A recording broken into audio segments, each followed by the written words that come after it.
രാവിലെ തന്നെ അടുക്കളയിലെ പരിപാടികൾ തുടങ്ങി. രാവിലെ ഇഡ്ഡലിയാണ് കേട്ടോ ഒന്ന് കഴിക്കാൻ.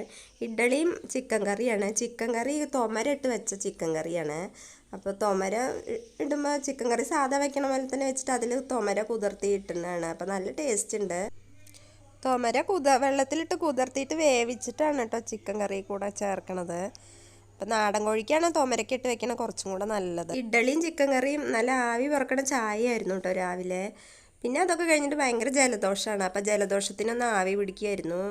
വീട്ടിൽ പനിക്കൂർക്കടയിലുണ്ട്. പനിക്കൂർക്കടയിലയും തുളസിയും പിന്നെ കുറച്ച് മഞ്ഞപ്പൊടിയും കൂടെ തിളപ്പിച്ച വെള്ളത്തിലിട്ടിട്ട് പുട്ടുംകുടത്തിൽ ആവി പിടിക്കുകയാണ് കേട്ടോ. അപ്പോൾ ഞാൻ പുതപ്പൊന്നും തലയിൽ കൂടെ ഇടാനൊന്നുള്ളൊരു ടൈമില്ല. അപ്പോൾ ഞാൻ പെട്ടെന്ന് തലയിലുള്ള ആ ഒരു അസ്വസ്ഥത മാറും വേണം. അപ്പോൾ അതിന് വേണ്ടിയിട്ട് ഞാൻ വേഗം പാത്രം കയ്യിൽ പിടിച്ചിട്ട് തന്നെ ആവി പിടിക്കുകയാണ്.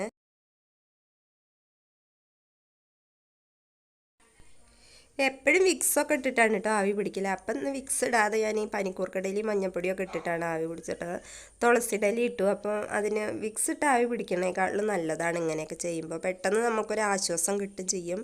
അപ്പം ഇന്നത്തെ വിശേഷങ്ങൾ ഇത്രയൊക്കെയുള്ളൂ. വീഡിയോ ഇഷ്ടപ്പെട്ടാൽ മറക്കാതെ സപ്പോർട്ട് ചെയ്യണേ.